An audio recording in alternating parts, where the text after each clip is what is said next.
बहुत समय पहले की बात है। इस धरती पर एक शक्तिशाली असुर राजा हिरण्यकश्यप का शासन था। वह इतना अहंकारी था कि खुद को भगवान मान बैठा था। उसने पूरे राज्य में यह आदेश दे दिया था कि कोई भी भगवान विष्णु की पूजा नहीं करेगा, केवल उसकी आराधना की जाएगी। लेकिन उसका अपना ही पुत्र प्रहलाद भगवान विष्णु का अनन्य भक्त था। वह दिन रात विष्णु का नाम जपता और उनकी स्तुति करता। ये देखकर हिरण्यकश्यप को बहुत क्रोध आया। उसने अपने सेवकों को बुलाया और आदेश दिया, इस बालक को किसी भी तरह से खत्म कर दो। अगर यह जीवित रहा तो मेरे राज्य में विष्णु भक्ति बढ़ती जाएगी। राजा के आदेश से सैनिकों ने प्रहलाद को ऊंचे पहाड़ से नीचे गिरा दिया, मगर वह सुरक्षित बच गया। उन्होंने उसे जहरीला भोजन दिया, लेकिन विष का भी उस पर कोई असर नहीं हुआ।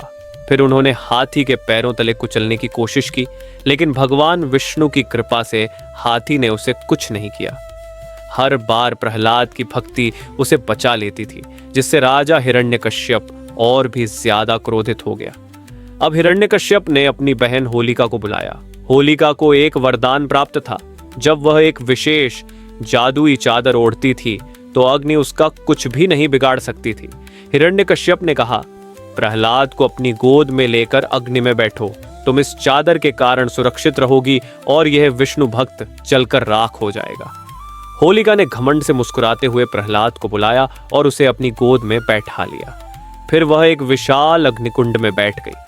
जैसे ही अग्नि प्रज्वलित हुई, चारों ओर आग की लपटें उठने लगी। राक्षस हंस रहे थे, क्योंकि उन्हें यकीन था कि अब प्रहलाद नहीं बचेगा। लेकिन प्रहलाद ने अपनी आंखें बंद कर लीं और भगवान विष्णु का स्मरण करने लगा। तभी आश्चर्यजनक घटना घटी। तेज हवा चली और होलिका की जादुई चादर उड़कर प्रहलाद के ऊपर आ गई। अब प्रहलाद सुरक्षित था, लेकिन होलिका भयंकर आग में जलने लगी।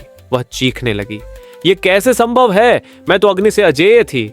परंतु उसकी बुराई और छल कपट की शक्ति उसे नहीं बचा सकी। देखते ही देखते वह जलकर भस्म हो गई। प्रहलाद भगवान विष्णु की कृपा से पूरी तरह सुरक्षित बाहर आ गया। स्वर्ग में देवताओं ने पुष्प वर्षा की और कहा, सत्य और भक्ति की हमेशा विजय होती है। बुराई कितनी भी ताकतवर क्यों न हो, वह अंत में नष्ट हो जाती है। जब हिरण्यकश्यप को यह पता चला तो वह गुस्से से पागल हो गया। लेकिन प्रहलाद के विश्वास और भक्ति की जीत हो चुकी थी। इस घटना की याद में हर साल होलिका दहन मनाया जाता है।